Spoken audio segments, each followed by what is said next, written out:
I can't get it to record. Oh, there we go. Okay. I'm going to remute myself, and you may have people on the phone that aren't being listed under attendees. So has anyone showed up physically? No. Okay. I wonder if they didn't go to the old location, but we'll get it figured out. No, not yet. Sorry, I have to do the phone. I forgot the phone. Sorry. 1 second.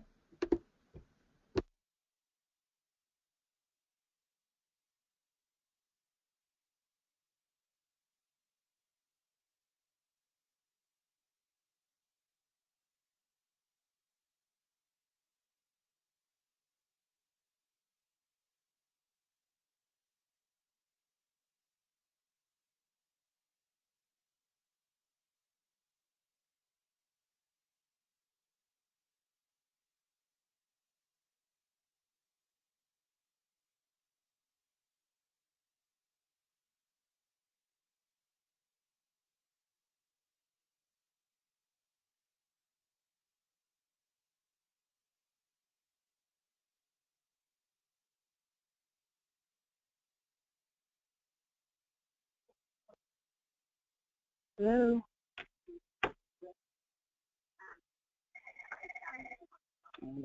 Now you call. But this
Hello? Hello? Hi, do we This have any is additional Joy. people on the phone? No, I don't. Ms. Joyce, is that you? Yes, it is. Hi, how are you doing today? Fine. Who is this, Carol? Oh, no, this is Lillian. Hey, Lillian. How you doing?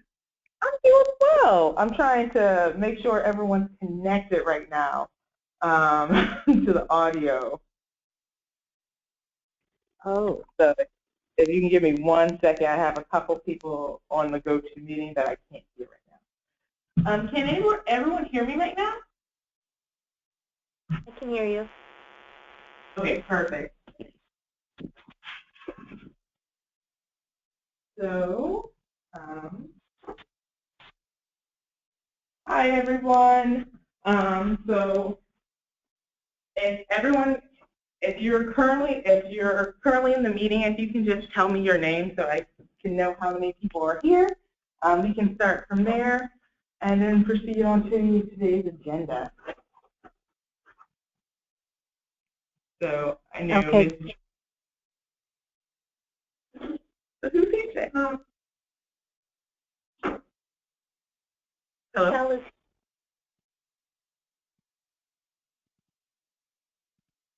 Hi, this is Sadie. I'm here. Can you hear me? Yeah. Great.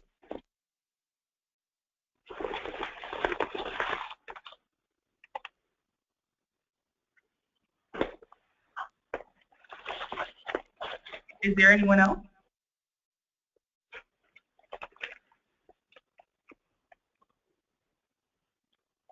Okay. So hi, everybody. Um, so today we're going to complete an abbreviated agenda because there's a couple items that we have to address for this particular committee. So welcome, and let's kind of start with some housekeeping things because I think that would also help us as we're thinking about like next going forward.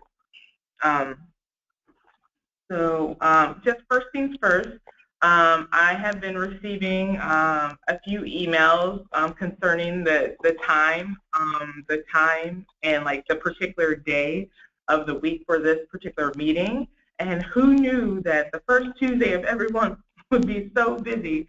I wanted to suggest us kind of recalibrating for this year and doing another doodle poll to identify possibly additional times during the month that we can, like not additional to this meeting, but possibly a new time during the month that we can meet that's less hectic for the bulk of our committee members. And then also suggesting also suggesting for some of the decision points that we have a couple that are kind of dragging along because we haven't had quorum. Setting up a short, probably 20-minute to a half an hour meeting this month in the middle of the month, just over the phone, so that we can vote on two particular items that we've had holdover from previous meetings, in order to validate them.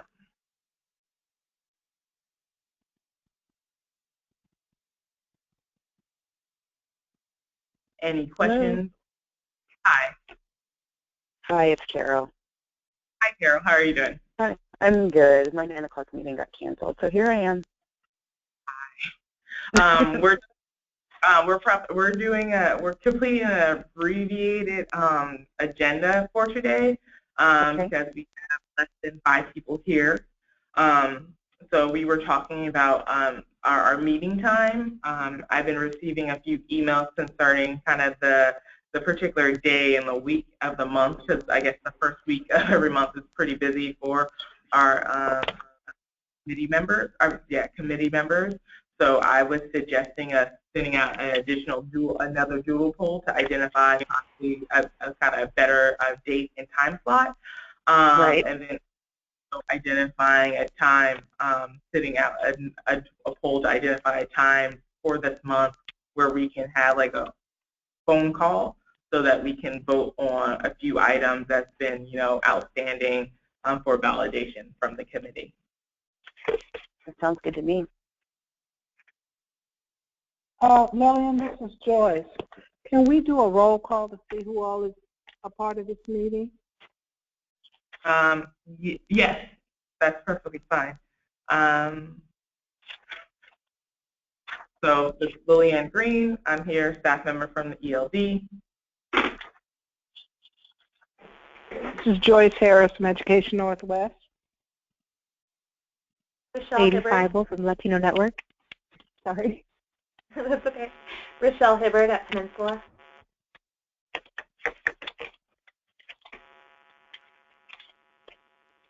And Carol Collymore is on the phone as well from ELD. Yes, Carol Collymore, Public Affairs. Hi, guys.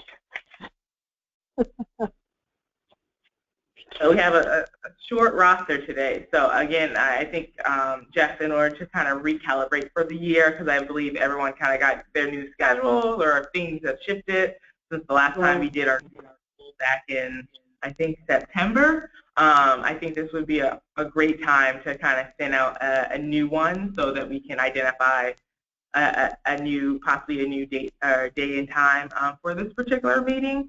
And then also kind of introduce possibly that hybrid format where just say if individuals are having issues with driving here from long distances, just making sure that's readily available and that they know about that so that we can make sure that we have everyone in attendance that can be here.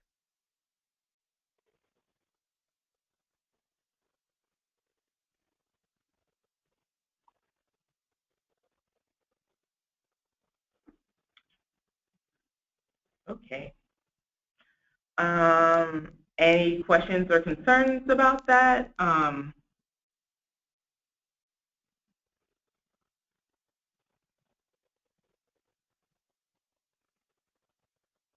think that sounds good. I will. So what is our agenda for today? Our agenda for today, we're doing an update on the ELD Equity Breakthrough Work Plan. We're reviewing the Early Learning Council updated strategic plan, where kind of specific things that connect to our charter has been, just called out. So definitely want an opportunity to review that. And we were slated to review the RFA RFP process to validate. However, we do not have quorum, and I'm not expecting us to have quorum today. So I would like to have an abbreviated, suggest having an abbreviated meeting today so that we can identify a 20-minute to half an hour time slot later on this month, so that we can have a phone call, so that we can vote on particular items that's been outstanding in the committee.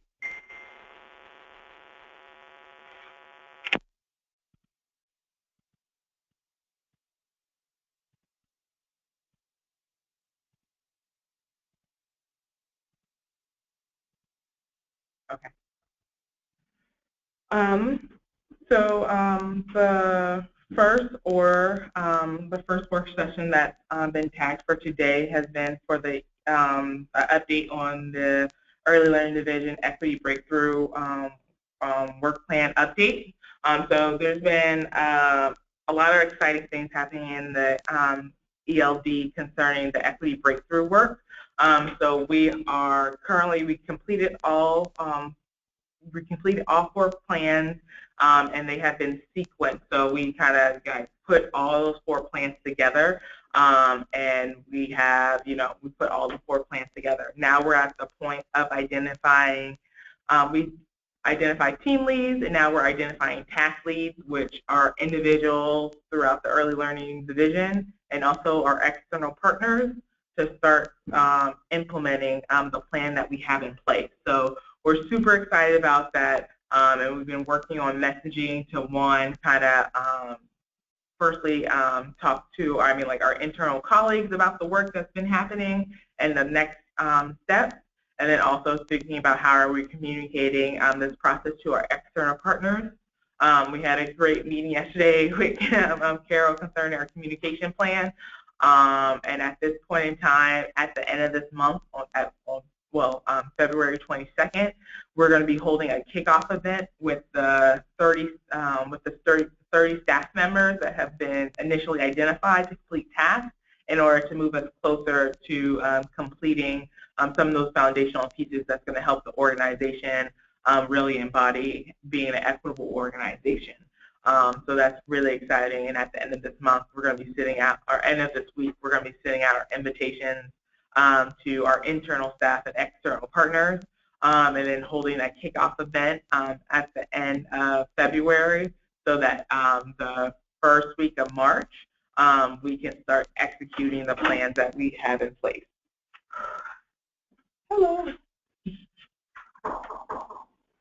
So that's the current movement that's happening with the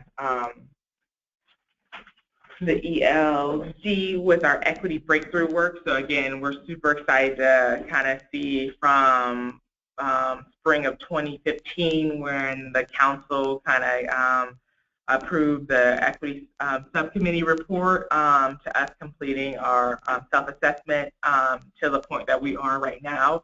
I think it was a lot of hard work coming from 2015 to 2016, but we're seeing a lot of the fruits of our labor, so that's really good to see. And then just now we're currently working on ensuring that every member of the division knows what work is happening and feels included as we're moving forward with this important work. So yeah, that's our current update. And we have a new member. Yeah. Oh, sorry. Sorry, it's Carmen Ellis. I'm here running late. Sorry about that.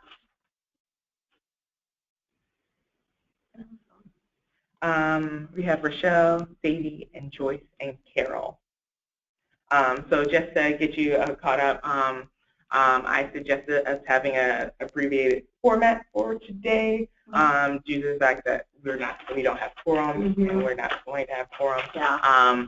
But we're also kind of resetting, so I'm sending out another doodle poll to identify another date and possible time in the month, because it seems like the first week is like really hard for everyone.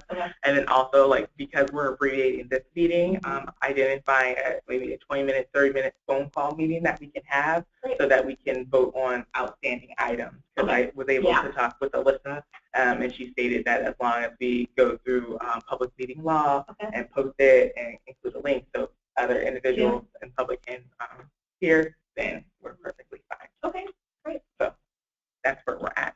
I just gave an update on the equity implementation. The equity breakthrough plan at the early learning division. So that's pretty exciting. So yeah, so that's our current update. Going into next month, we're going to formally send out our sequence plans to this committee to review. You had opportunity to review the plan, like kind of when they were by themselves.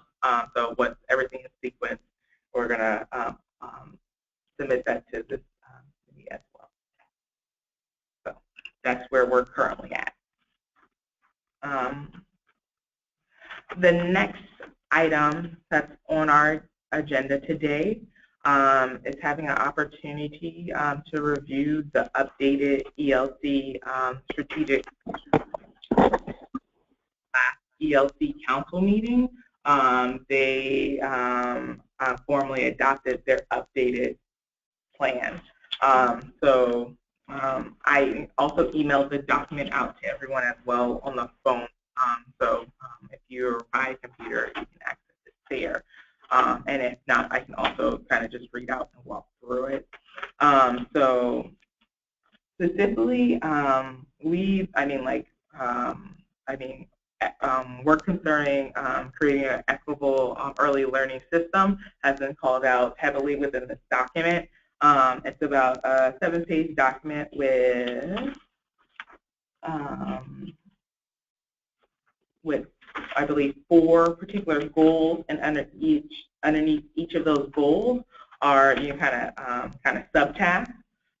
So for goal number 1, it specifically calls out ready children, all children entering kindergarten with the skills, experience, and support to succeed. And under their subcategories, they have develop a supply of high-quality early learning for ELC priority populations of low-income children and children of color, ensure that equitable access to children and families to quality early learning programs for children in the ELC priority population, provide parents with the information and support they need to meet the developmental and educational needs of their children and their care and their families, and develop robust educational and certification pathways for early learning providers. And then last but not least on this one, it says build a consistent approach to align pathways between the early childhood services beginning at 3 to the K-3 education system. So I wanted to give everyone an opportunity to look through the entire plan, but specifically with goal 1, because it calls out some of the specific work that's been identified within our charge. And they just ratified this at their last meeting.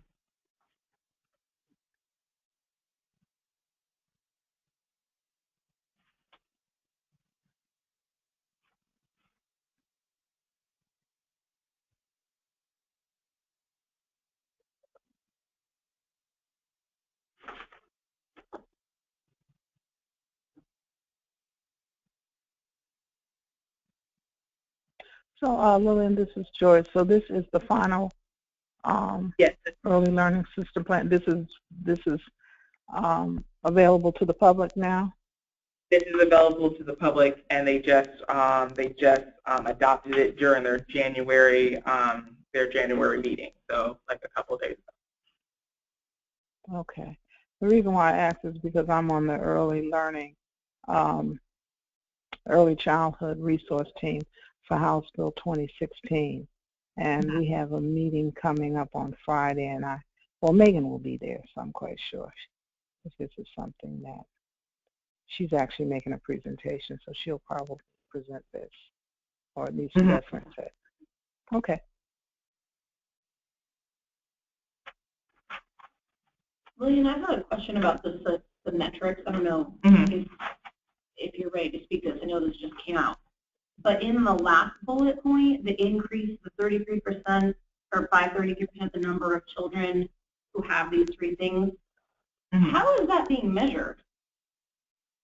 How will we measure who already has an aligned curricula, or who has already seamless connected services to kindergarten?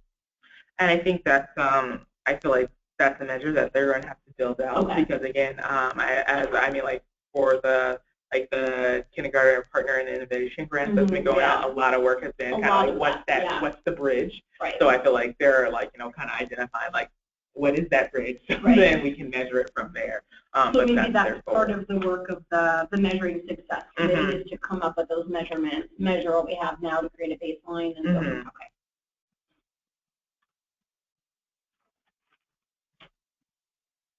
so and also just hearing the work that's been happening across the state with those grants, and just also other partners that's been kind of looking at like what does that bridge from kind of our early learning, like kind of preschool setting, entering into the K-12 setting, like what is that and what does it look like, and how do we partner closely together to build that out. So it's been really exciting seeing that work, and probably Megan will talk to this during her presentation, but there's been a lot of really good work happening. So. Yeah, I know there's a lot of great work happening. I'm curious about the measure of how you, because I think it's hard to know what children are in all those services, and kind of the pointing at one, and you've had this service and you haven't.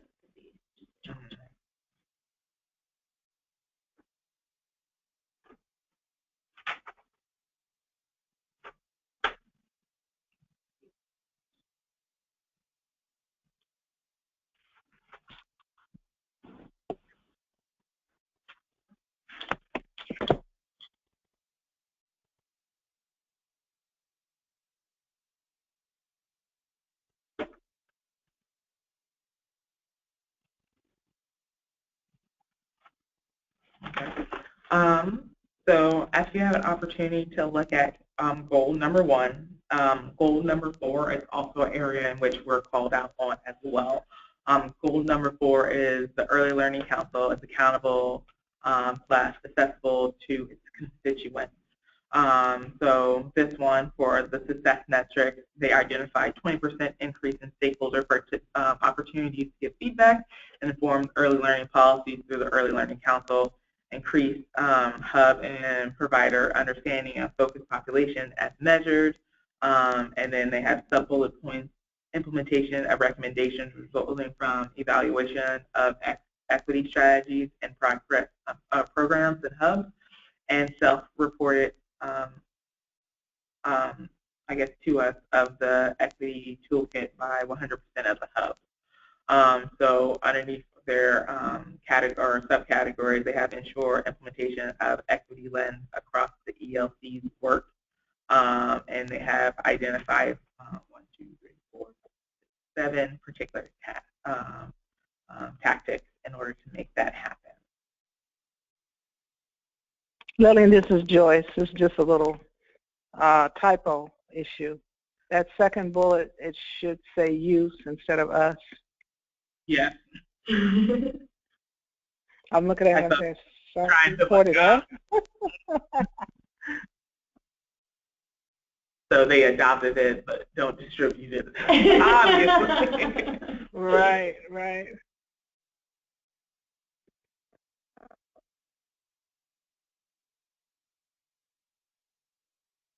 So since goal 4 really has us plastered all over it, are we going to have time at some point to really delve into all of this and what it means?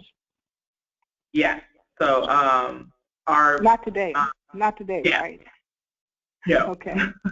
Not today. I am planning for our next meeting, since they just adopted this, to have a formal presentation of this. I just want everyone to have like their eyes on it, since Larry came out Thursday of last week. So having everyone's eyes on it, and then also kind of getting additional feedback on some of their success metrics and kind of what they mean by that, so that we can identify. Right. So the committee can identify a game plan of how to approach this in the upcoming months. I mean, ongoing, but you know.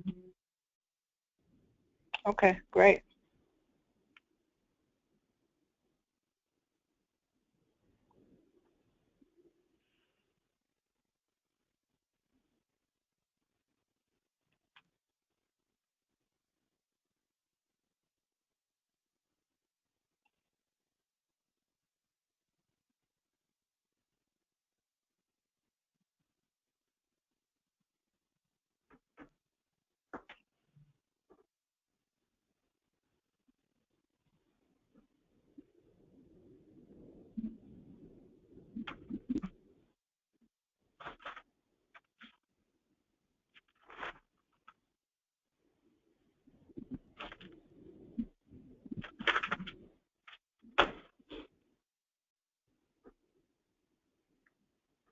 And as you're reading through, if you have any questions or comments that you think we need to address, please point them out to me. I will make them bring it back.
Are there any questions or concerns before we move on to the next step?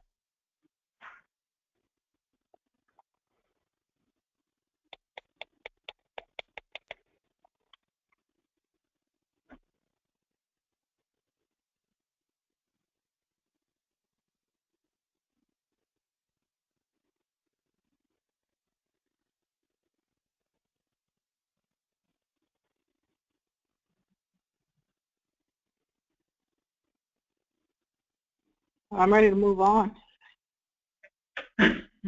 So, so from what you read within your first glance at the strategic plan, were there any things that stood out to you, things that you would like to bring to the forefront, or additional areas you would like more in-depth knowledge on as I'm going back and identifying additional resources for explaining the plan for next month?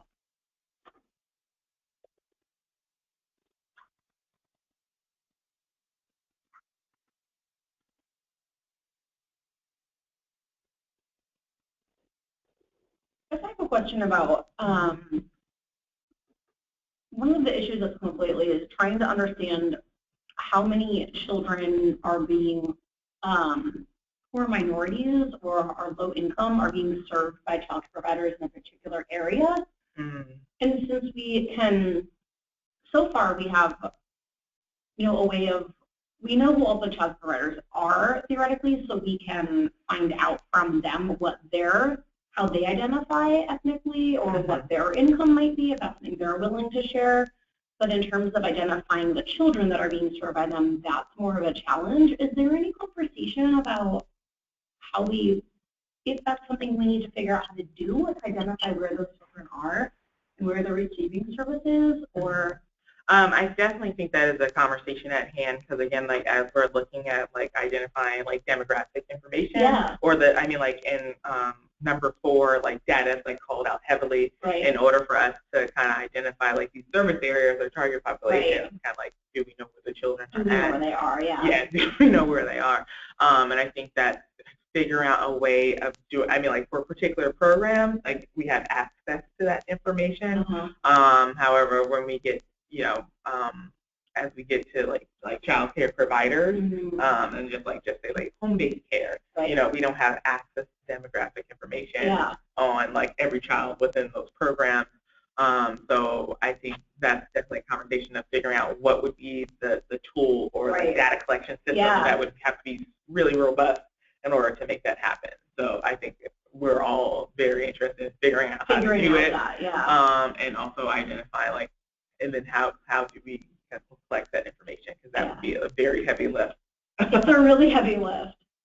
But it's, I feel like I know in our organization that we're asking that question of like, well, how can we make sure that the steps that we're taking are actually having the impact that we're looking at? Because, for example, if you're looking at increasing star-rated programs in a community in like one neighborhood where that has traditionally served children who are disadvantaged. Well, if you increase the program up to like 4 stars, but then and then they have full enrollment, you still don't know for sure whether or not it's still serving the children in that neighborhood, or if having the 4-star rating is drawing parents from other neighborhoods who are more advantaged already to drive there. So that kind of thing where I'm like, man, I just want to, like, how do we know that we're measuring what we're measuring? I'll give, and I think also we're getting more nuanced with the questions that we're asking. Yeah, we are. For an example, for one of our quarterly reports, I'm in charge of looking at like kind of how our diverse workforce accessing opportunities. Right. So again, we ask the questions kind of like, where do we stop? Like, is it kind of like who's receiving educational credit? Right. Or, who's like moving from one step to another? Like, which step are they pausing on for a long period of time? So again, I think we're just getting really nuanced where like the question is kind of like, hey, this particular region has, 10 programs that are like 5-star rated, but, abstracted from the child level data, like we don't know, again, who are they who are they reaching, it does get more nuanced. That's a good way to say it. Yeah, so I think as we're like kind of like, okay, we have one data system in place in order to do this, and then like 20 other questions. 20 other questions come up. Okay, here's the other data we wish we had. And I think we're just definitely at that point where everyone's kind of like, how are we tracking our children, and so kind of figuring out where are they at, like what type of programs are they in, and just getting just a more nuanced like view of that. So for the children that we can, we have that information for, we have that data, but there is a very large population of children out there that we may not have that data for. So.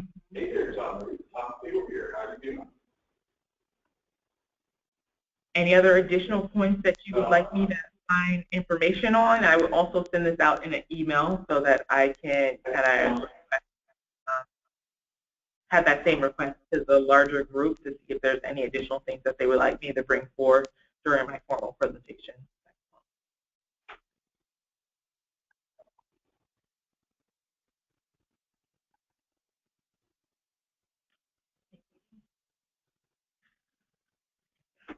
Okay.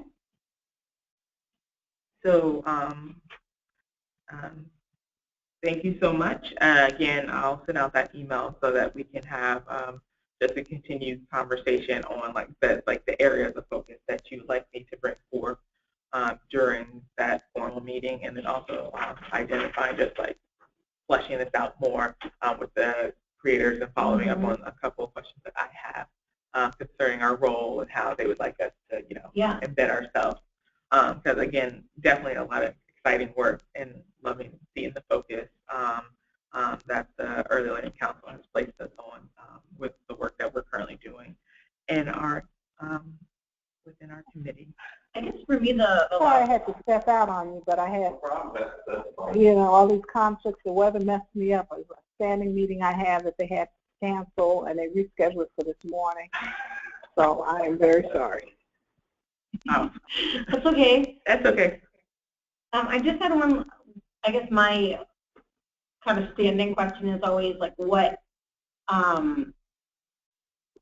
will our role look like in practice? So just getting into like the nitty gritty, like, okay, I understand this abstractly, but like what is that going to look like for actual tasks that we would take on? And that's what I want. The structure, I just wanted to flesh that out more, kind of seeing kind of like, what are they specifically asking us? Exactly and, because again, like, and making sure, I mean, like, and it definitely ties within our, charge, but just like really making sure that we're providing, or this committee is providing the council with the information and, the particular tasks that they need. And I think I view that as additional questions since this just came out. So I just you and I are on the same page on that. And I think what it looks like is kind of like what we're doing for like currently for the contract. It's like really like we're getting down to the nitty gritty of like, this is the flow chart with the entire division uses in order to do repeating contracts. And like this is the process that you have to use, so there's no circumventing that particular process. And then having an opportunity, I mean, with repeating contracts that will be coming up this year, like having an opportunity of, putting that into practice. And seeing how we function within that. And seeing like what we need to tweak, what we need to possibly change, or what do we need to build out more in order to make sure that we're supporting the council.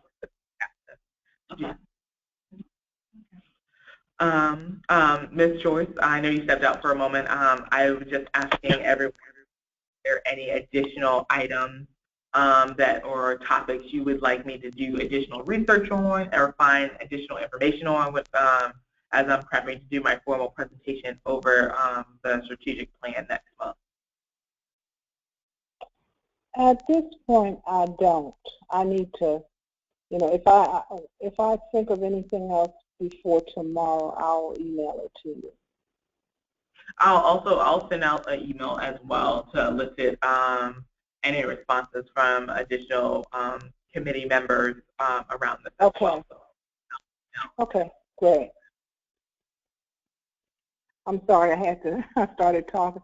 I'm actually at a board meeting, and I stepped out so that I could, and the guy that I stepped out on actually came here on his way out, so I felt I need to say something to him. Sorry about that. Oh, no. I think we're going to take about 15 more minutes to go to 10:30, and then convene, and then schedule the phone call. Okay, great. So for the last 15 minutes of this particular meeting today, I want us to kind of think about some of the bodies of work that we would have to vote on for that phone call conversation that will be coming up. One body of work is, again, like we went through the process of looking at the recompeting process, recompeting contract process flow. From our previous meetings, everyone was very excited about the process of that, about the fact that it embedded the feedback that y'all provided to Sonia into the process. So having a final glance at that and validating that as something that we approve improve forth with that. That's going to be one piece of information that we're going to be asked to vote on. Another piece of information we're going to be viewing in the upcoming months. So we're not going to be voting per se on this, but just to let you know, within the division, there's a lot of work that's been happening through the Equity Breakthrough that's been providing us with tools that we would like to implement division-wide. And an area of focus for us in the last few months is really getting our translation services in order and looking at how does that look like with division. So a lot of concentrated effort has gone into kind of like looking at what's our process, how are we vetting these documents, how are we providing support to the contractors that we identify that's going to be translating documents. We're building out glossaries. We have built out glossary for Spanish, Russian. We're currently working on our Cantonese, Chinese glossary and our Vietnamese glossary, and we've been doing some cross-agency work. Agencies off the top of my head, with also looking at kind of their glossaries as well and making sure that we're aligning as best as possible.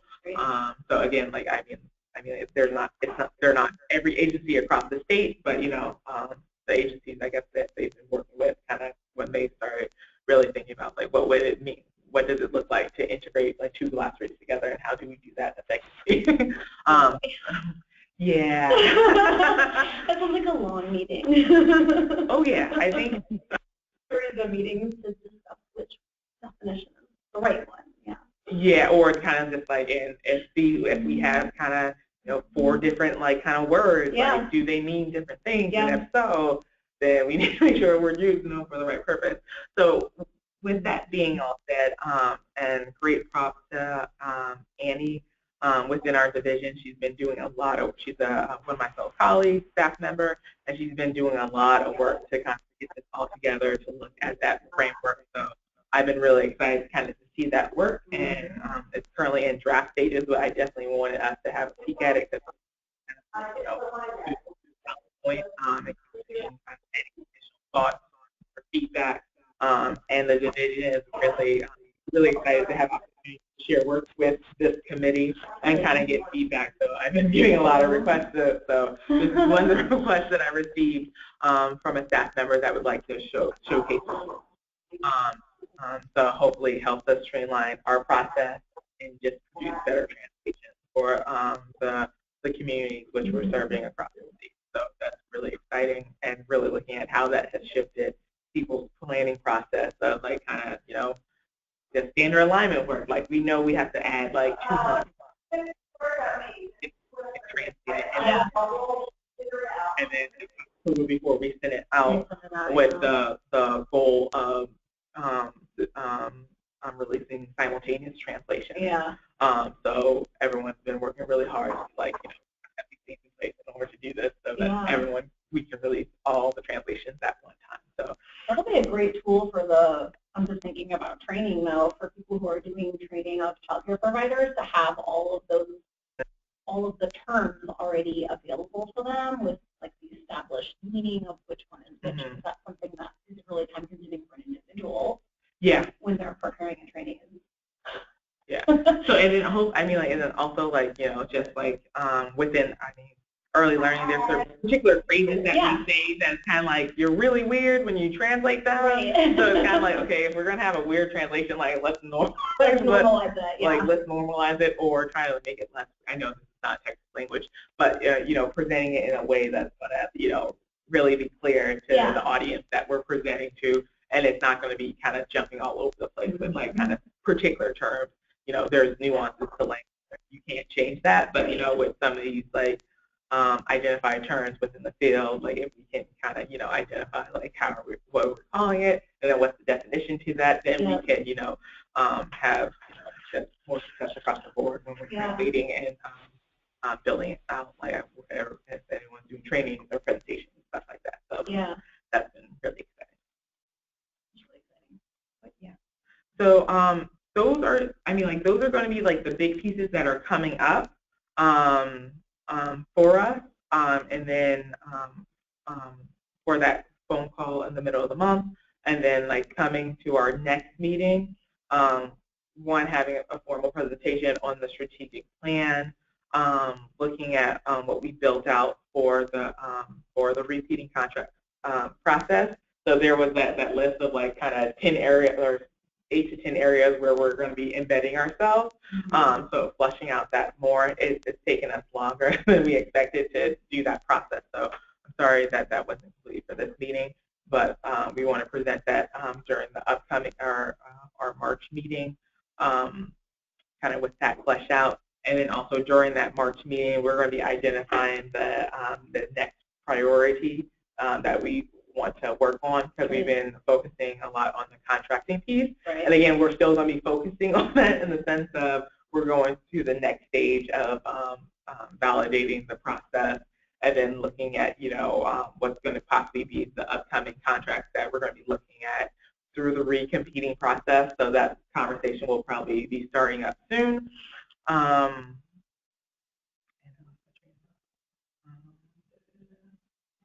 Yeah, and then identifying that next priority that we're going to be working on, which may tie to some of the strategic, some of the pieces that have been pulled out from the strategic plan, calling us to do particular tasks that connects with our charge. So that's all that we have for today.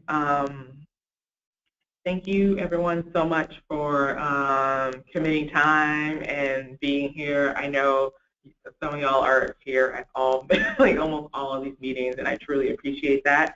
And I think with kind of recalibrating and identifying possibly a different time and day, that's going to help out more. And then also, we're going to be identifying vacancies on the committee as well. So if there are particular members that, you know, just had to leave, or, you know, haven't shown up for meetings, we're going to have slots open, so we have opportunity of identifying additional people for the committee to join on to provide additional support and perspective. That's pretty exciting on my end, and ultimately one of the goals that we kind of that the committee articulated earlier is kind of identifying at least a parent or two. So making sure that this time around we are able to accomplish that, so that would be pretty exciting as well. So you'll be receiving an email, like 3 different just to let you know. Thank y'all for attending, and definitely looking forward for our mid-month phone call meeting so that we can vote on some of these items. And I'll definitely provide copies of information of work that we've already gone over as well, just to refresh and make sure everyone has digital copies as well. So, thank you so much, Lillian. Thank you all. Thank you so much. Thank you, Lillian. You have a great day, and I look forward to contacting y'all soon. Thank you. Okay, thank you. Bye-bye. Bye. Bye.